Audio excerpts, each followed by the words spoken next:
Hello and welcome back to Football Daily, where yes, it's that time of the year again, the day we release our worst team of the season. Thanks to everyone that helped with our team on Twitter. Let's get started.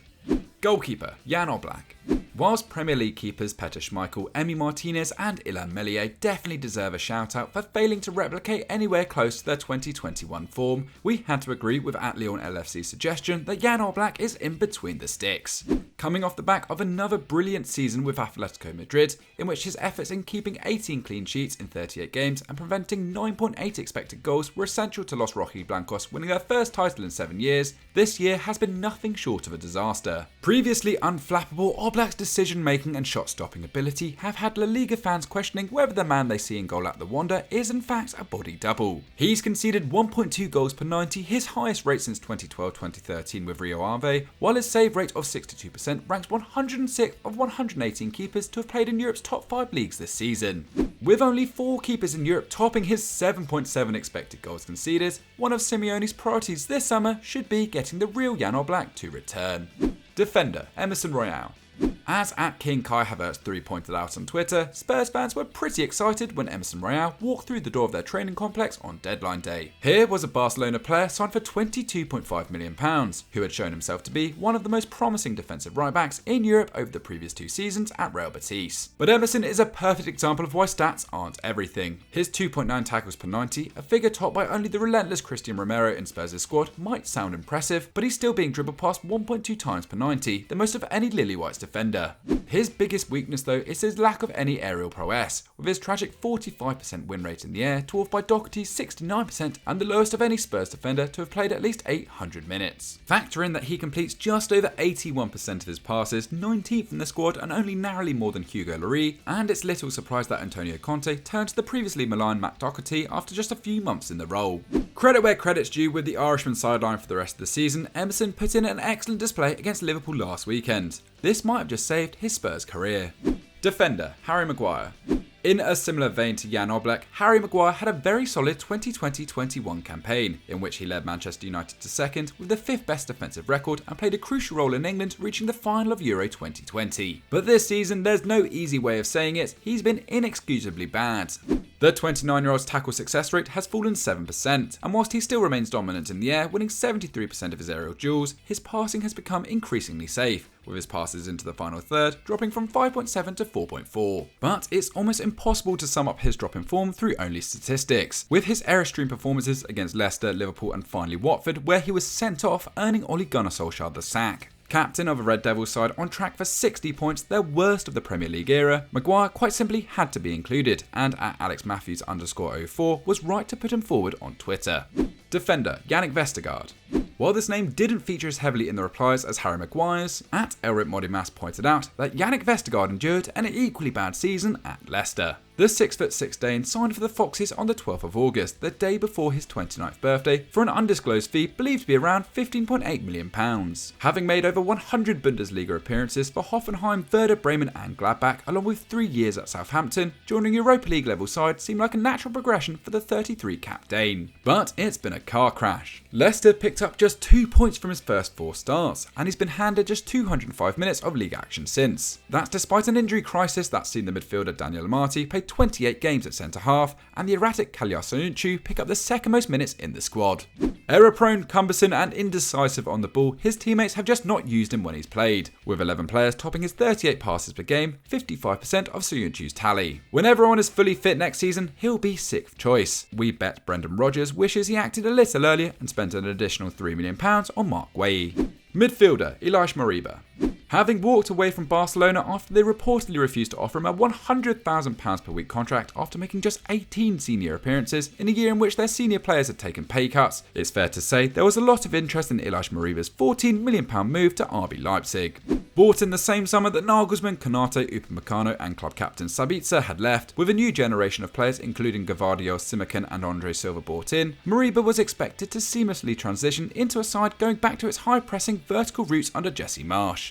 It's fair to say it didn't work out quite like that, as Moriba was afforded just 30 minutes of Bundesliga action, and after stories emerged of a questionable off-the-pitch attitude, he was offloaded to Valencia on loan in January, where he's yet to hit 550 league minutes. With his transfer market valuation having fallen £12 million in 1 year, Leipzig can either try and reintegrate him under Domenico Tedesco, who's seen a dramatic upturn in form, or sell him for a considerable loss. You're right at Sean15McKenzie on Twitter, this one has been a shocker. Midfielder Gini Wijnaldum.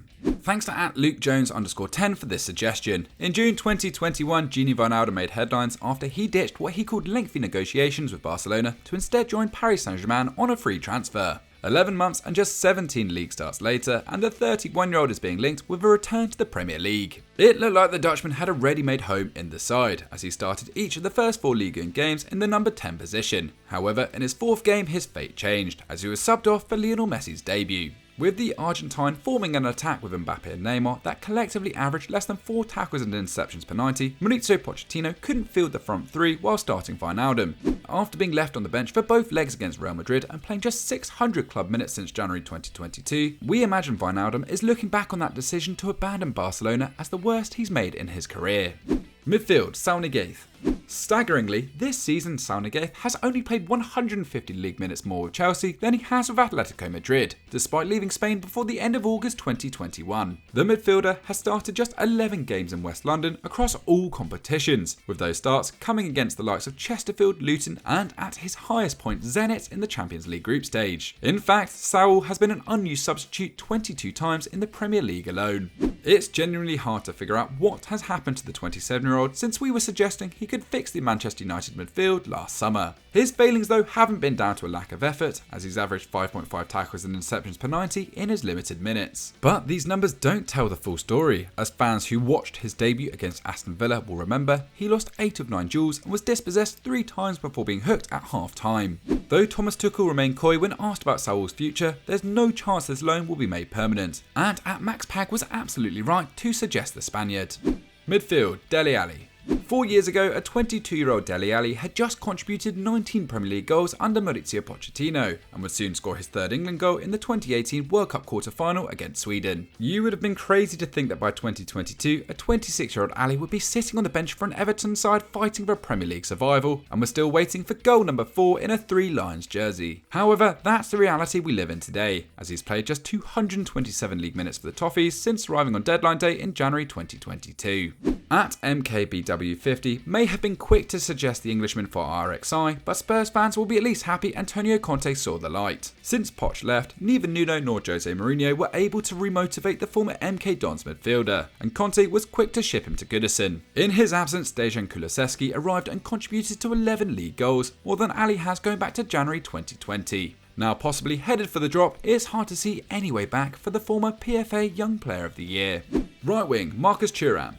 We could have chosen any Borussia Mönchengladbach player for this 11, and after their underwhelming Bundesliga campaign, we've decided to go with @Petterman's suggestion of Marcus Thuram. The 24-year-old should be reaching his prime years now, but he scored just 3 league goals since August 2021 and completed an all-time low 53% of his dribbles. The winger does have one of the better excuses of any player on this list, as knee injuries plagued him throughout 2021, and he's missed the last 4 games at the time of writing due to further injury woes.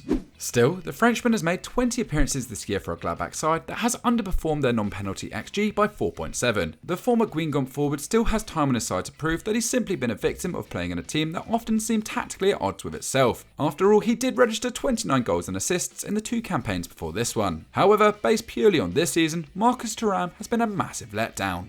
Striker, Romelu Lukaku. Let's face it, we all knew this was coming, as at Wisniewski98 was one of just many to put forward Romelu Lukaku. But while no one can argue he's been a total disappointment, there's still a debate about who exactly is at fault for the Belgian's form. On one hand, this is a player who averaged a goal every 1.5 games for Inter Milan, who has been forced to play in a completely different role and system for a Thomas Tuchel team that maintains over 60% of possession compared to Inter's 52%. On the other hand, you have a striker who after arriving claimed he was quote multi-dimensional and a more complete player, player, who would have spoken to Tuchel on how he was going to be used before he signed on the dotted line. Lukaku has scored just 8 Premier League goals, remarkably a figure topped only by Mason Mount, with just 3 of them coming in 2022, and started fewer games than Timo Werner. We don't even have to mention the £100 million fee or that infamous interview to conclude that Lukaku's season has been woeful in every single category. Left wing, Marcus Rashford. It's been a painful year for Marcus Rashford, as at Caps Lock has rightly pointed out. Viewed by the majority of the country as a national icon, some Man United fans are now calling for their striker to leave this summer.